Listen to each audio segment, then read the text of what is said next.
This is what the nifty newcomers in Paris did after EU voters delivered a stinging rebuke to pro-refugee globalists.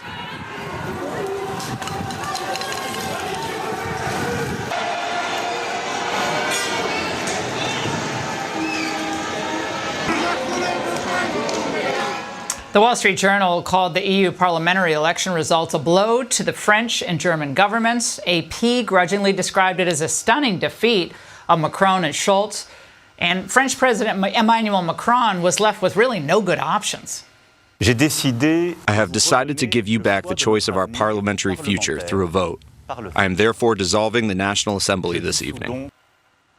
That announcement sent parties scrambling. And look, it's complicated over there, but whatever happens, the anti-Macron sentiment is real. So what does this tell us, if anything? Are there any similarities to our own upcoming election? More voters are rejecting forced multiculturalism over there and expensive climate regulations, and of course, the obscenely high cost of living.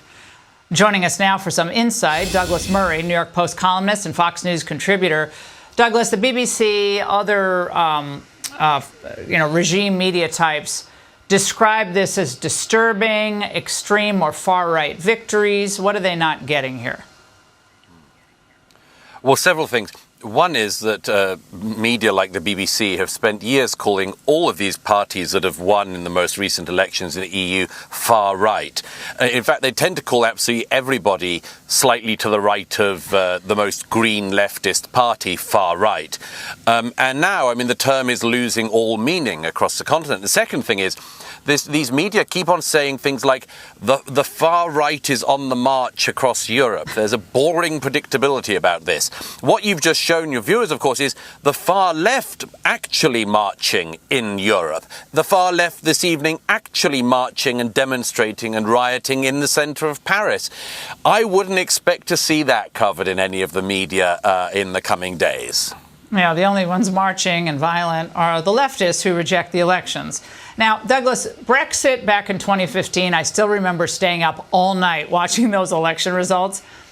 A lot of people think that presaged Trump's victory in 2016. So will this pro-populist, pro-nationalist trend in the EU mean the same perhaps in 2024? It's a very interesting question. I think so, and this is why.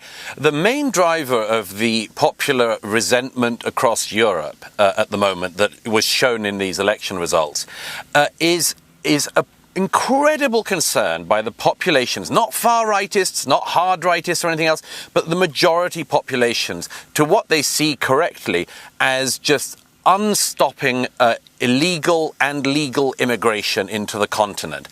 The electorate have for years been trying to sound the alarm at the ballot box to mainstream parties, and the mainstream parties have just not listened. We have security concerns in a city like Paris, which is about to host the Olympics. An Islamist terrorist cell was just found the other day trying to create a spectacular terrorist event.